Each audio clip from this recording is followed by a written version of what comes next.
कैसे हैं ये परफ्यूम्स, बात करते हैं इस इंट्रो के बाद। नमस्कार दोस्तों, आपका स्वागत है परफ्यूम ज्ञान में। मेरा नाम है अर्पित। आज हम ज़ारा के टबैको कलेक्शन के रिच, वार्म, एडिक्टिव और इंटेंस परफ्यूम के बारे में बात करेंगे। मुझे पता है कि आपके मन में कई सवाल आते होंगे, जैसे कि क्या ये रीफॉर्मुलेट हो गया, क्या इसकी परफॉर्मेंस बदल गई है। मैं कोशिश करूँगा कि हर सवाल का जवाब दे पाऊँ। इसकी परफॉर्मेंस, खुशबू और दाम के हिसाब से इसको ख़रीदना एक सही ऑप्शन है कि नहीं, और चीज़ों के बारे में डिस्कस करेंगे। वैसे अगर पहली बार आप ये वीडियो देख रहे हैं परफ्यूम ज्ञान का, आपको काम का लगे तो आप कंसीडर कर सकते हैं सब्सक्राइब करना। लाइक कर देंगे इस वीडियो को तो यूट्यूब थोड़ा इस काम को और लोगों तक पहुंचाएगा। ये कम्युनिटी और बड़ी बनेगी, मुझे भी मोटिवेशन मिलेगी। पहले इसकी खुशबू के बारे में बात कर लेते हैं। ये है ज़ारा का रिच, वार्म, एडिक्टिव। ये 2021 में आया था, पिछले साल। इसका मेरे पास 2018 का भी बैच है। वैसे ये 2016 में भी इन्होंने लॉन्च किया था। काफ़ी अच्छी बातें होती हैं उसके बारे में, परफॉर्मेंस, खुशबू, हर चीज़ों को लेकर। 2018 वाले बैच के साथ भी अच्छी बातें जुड़ी हुई हैं। 2021 में लोग कह रहे हैं कि डीएनए बदल दिया है, खुशबू अलग है, परफॉर्मेंस भी रीफॉर्मुलेट कर दिया है, और सेंस भी बनाता है, क्योंकि अगर आप वेबसाइट पे देखेंगे तो उन्होंने कुछ नोट्स को बदल भी दिया है। रम तो है टॉप नोट में, लेकिन मिडिल नोट में वो कह रहे हैं कि पियोनिस का इस्तेमाल किया है, वाइट पियोनिस का। ये फूल है, फ्लावर है, टाइप है। और बेस नोट में कहते हैं बर्बन वनीला का इस्तेमाल है, जो कि पहले वाले बैच में टेक्निकली 2018 वाले में कहा जाता है कि कोकोनट का इस्तेमाल है, हनी का इस्तेमाल है और रम का इस्तेमाल है। और बहुत से लोग ये भी कहते हैं कि टबैको भी ज़्यादा प्रोमिनेंट है। तो मैं ये कहूँगा, इसको इस्तेमाल कर रहा हूँ मैं, और मुझे खुशबू में कोई फ़र्क नज़र नहीं आता है। सिमिलर खुशबू है। मैं मानता हूँ कि ज़ारा नोट्स डिफरेंट मेंशन किए हैं, लेकिन सिमिलर स्वीटनेस है। वही हनी का नोट मिलता है, कोकोनटी वाइब है। तो सेंट प्रोफाइल में कोई बदलाव नहीं है। हो सकता है कि ज़ारा ने कुछ इंग्रेडिएंट्स बदले हों सेम रिजल्ट पाने के लिए।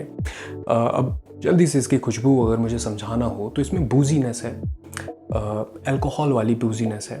टबैको बहुत माइन्यूट है, ना के बराबर है। बहुत मीठी खुशबू है और सिरपी खुशबू है, जैसे हनी वाली मिठास है। और इमेजिन करिए आप कुछ बेक कर रहे हैं, खासकर कॉफ़ी मफ़िन्स, कुछ उस टाइप का चॉकलेटी मफ़िन्स आप बेक कर रहे हैं।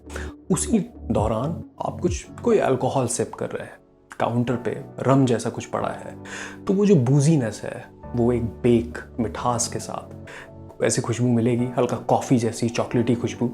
और मुझे बचपन में हम किस्मी बार खाते थे, वो बार, उसमें एक खुशबू होती थी कार्डमम, इलायची जैसी खुशबू, इंटेंस खुशबू होती थी, लेकिन और भी इंग्रेडिएंट्स उसमें मिले होते थे, वैसी मिठास। तो ये वैसी कोई खुशबू है। और पिछले वाले बैच 2018 और 2021 मुझे कोई फ़र्क नहीं नज़र आता। मैंने 2016 वैसे नहीं इस्तेमाल किया है, तो मैं नहीं बोल सकता हूँ। हो सकता है उसमें टबैको थोड़ा ज़्यादा प्रोमिनेंट हो, कह सकते हैं। लेकिन देखिए, ये भी है कि अक्सर बड़ा आसान होता है कोई भी चीज़ जो नहीं हो, जो पुरानी हो, उसको महान बनाना, उसको हाइप करना। तो अक्सर ये होता है कि नई चीज़ आई है, वेबसाइट पे इंग्रेडिएंट चेंज हो गए, तो किसी को भी ये कहना आसान होता है कि डीएनए बदल दिया, खुशबू बदल गया, रीफॉर्मुलेट हो गया। ये भी कहना चाहता हूँ कि ज़ारा इतनी सीरियस कंपनी नहीं है। ये अपैरल्स बनाते हैं, परफ्यूम बनाते हैं, लेकिन ज़्यादातर बॉटल बदलते हैं, डीएनए सेम रखते हैं। अगर इनको बदलना होता तो शायद वो ऐसा कुछ कर देते। अब ये 9.0 ही है, लेकिन एक्सट्रीम कर दिया। कुछ बदलाव, 1-2 नोट बदले हैं, लेकिन नाम भी तो बदल दिया। ये इंडिया में अभी नहीं उपलब्ध है, इसलिए मैं इसके बारे में नहीं बात करता। लेकिन मैं ये कहना चाहता हूँ कि ज़ारा को अगर नोट बदलने होते तो वो कुछ जोड़, नाम, कुछ ऐसा बदल देते। लेकिन यहाँ पे उन्होंने नाम सेम रखा है, तो खुशबू भी सेम। एक बात आपको समझनी होगी कि इसका नाम टबैको कलेक्शन है, लेकिन ये टबैको बेस्ड परफ्यूम नहीं है। जिस तरीके से एक डिज़र्ट होता है लौंग लता, उसको आप लौंग के लिए नहीं खाते हैं, उसके स्वाद के लिए खाते हैं। इसी तरीके से ये एक रिच मॉडर्न टेक है, हल्का बूजीनेस है, मीठा खुशबू है, और मैं कहूँगा कि अच्छी खुशबू है, रिच खुशबू है, लेकिन टबैको बेस्ड परफ्यूम नहीं है। अब इसके खुशबू के बारे में बात करते हैं।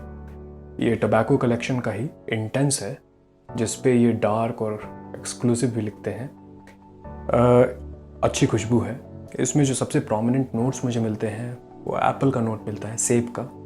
इसमें पेपर भी है, कहते ही हैं ब्लैक पेपर, लेकिन बहुत बहुत माइन्यूट किक है। और इसमें टोंका बीन का इस्तेमाल है। मैं कहूँगा टोंका बीन और एप्पल का प्रोमिनेंट इस्तेमाल है। इसमें मुझे नटमैग जैसी भी नटीनेस महसूस होती है, थोड़ा सा हर्बेशियस खुशबू भी है, तो ऐसा लगता है कि मस्कीनेस है और बहुत फ्लोरल नहीं है।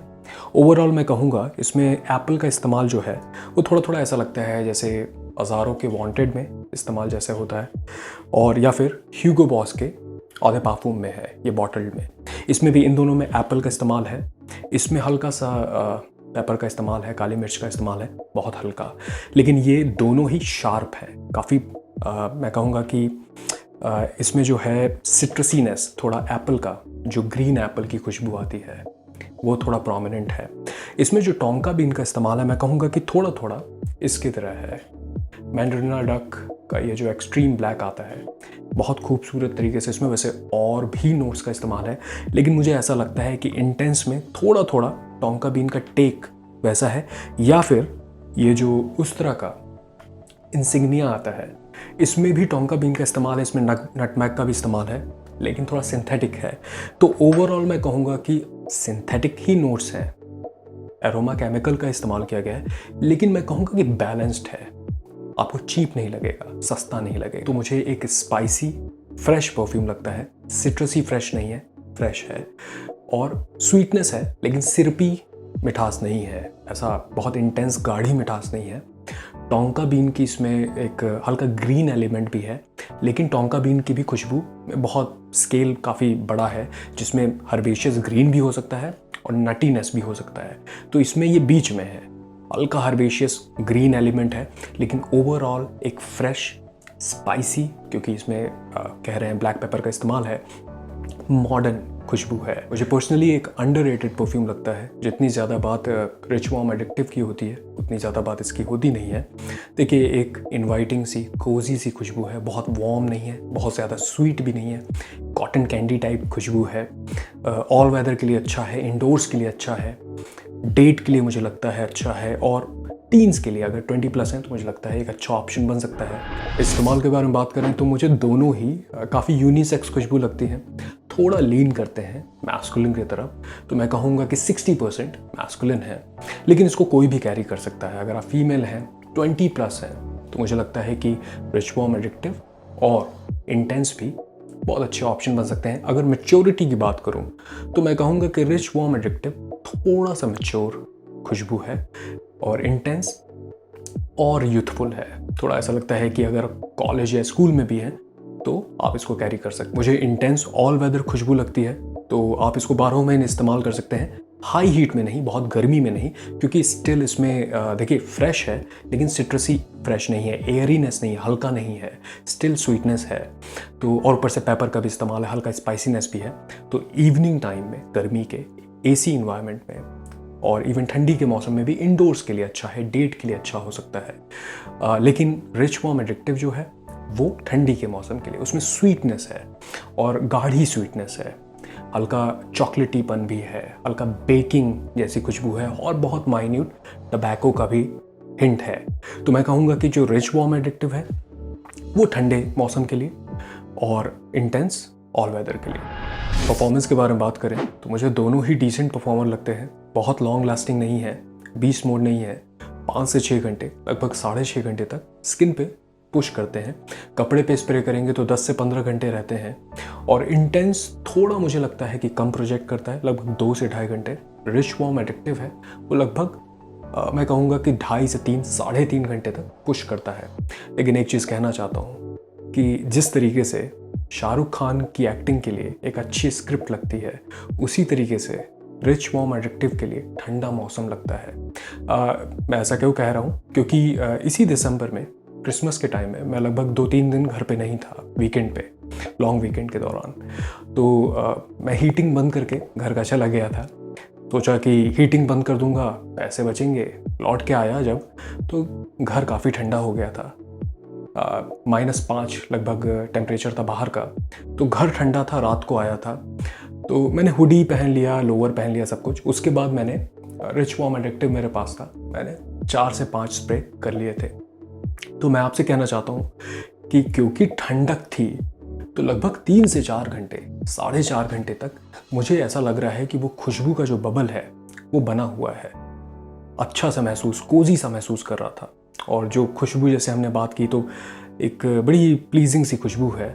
लेकिन उस दिन मैंने महसूस किया कि इस खुशबू को ठंडक चाहिए। तो अगर आप किसी गर्म जगह से हैं, ह्यूमिडिटी है, तो मैं रिच वार्म एडिक्टिव आपको सजेस्ट नहीं करूँगा। और ये भी है कि दोनों का प्रोजेक्शन ऐसा है कि बहुत लाउड नहीं है, इंटेंस भी लगभग 2-2.5 फीट तक, लगभग 2-2.5 घंटे तक प्रोजेक्ट करता है। उसके बाद थोड़ा करीब आ जाएगा। रिच वार्म एडिक्टिव के साथ भी यही है, लगभग 2-2.5 फीट तक प्रोजेक्ट करता रहेगा, लेकिन थोड़ा लंबे दौरान तक। तो ये आपको समझना पड़ेगा। तो निष्कर्ष क्या निकलता है? रिच वार्म एडिक्टिव को लेके मैं ये कह सकता हूँ कि खुशबू सेम है, सिर्फ बॉटल बदली है। अगर आप किसी गर्म जगह से हैं, ह्यूमिड जगह से हैं, जहाँ पे ठंडक उतनी नहीं है, मुझे लगता है कि आपको इसके बारे में सोचना पड़ेगा। मीठी खुशबू है, थोड़ी सी टार जैसी और गाढ़ी खुशबू है, तो ऐसा हो सकता है कि आपको इरिटेट करे। और परफॉर्मेंस भी हो सकता है आपको ना मिले। ठंडक चाहिए उसको परफॉर्म करने के लिए, चमक के निकलने के लिए। इंटेंस एक अच्छा परफ्यूम है, मॉडर्न परफ्यूम है। दाम के हिसाब से दोनों ही 1190 रुपये के मिल जाते हैं, बल्कि कॉम्बो भी मिल जाता है 1790 रुपये का। मैं लिंक डाल दूंगा डिस्क्रिप्शन में। मुझे लगता है कि दोनों ही अच्छे परफ्यूम हैं। अगर आप स्टूडेंट हैं, कॉलेज में हैं, इवन ऑफिस यूज़ के लिए आप इस्तेमाल कर सकते हैं इंटेंस का। Rich warm addictive again same चीज़ है, अगर एसी इन्वायरमेंट है तो कंसीडर कर सकते हैं। लेकिन ऐसा नहीं है कि, देखिए वही बात है, केकी मीठी खुशबू है तो आपको सोचना पड़ेगा उस खुशबू के बारे में। बहुत बूजी नहीं तो अच्छी बात है, बहुत टबैको नहीं है, हल्का बूजीनेस तो है। तो खुशबू को समझें तभी कंसीडर करें। मुझे दोनों ही पैसा वसूल परफ्यूम लगते हैं, बस मौसम और अपनी रिक्वायरमेंट को हमें समझना पड़ेगा। यह भी कहना चाहता हूँ कि ज़ारा एक सीरियस परफ्यूम मेकिंग कंपनी नहीं है। ये कपड़े बनाते हैं, जूते बनाते हैं, बैग्स बनाते हैं, परफ्यूम भी बना देते हैं।